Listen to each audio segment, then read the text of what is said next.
on n'aime pas le foot, et on ressort, la soirée elle est géniale. Hein, c'est extraordinaire quand même. Bonjour, on pensait que j'avais entendu que ça les intéressait pas, cette compétition. Mais non, mais c'est extraordinaire. Ils avaient l'air contents à la fin.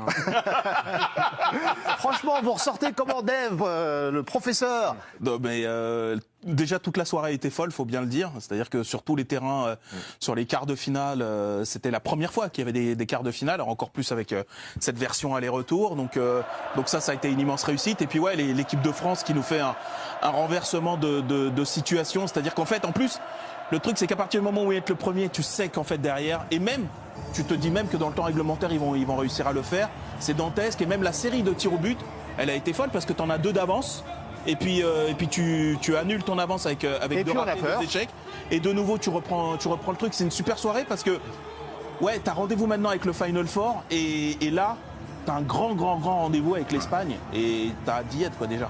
Ça change tout ce match, Ludo, pour l'histoire qu'on a, la relation qu'on a avec l'équipe de France. Ça change tout parce qu'on attendait une réaction déjà par rapport au match aller. C'est quasi l'inverse copie du match aller. C'est-à-dire qu'on a été passif, on a été suffisant.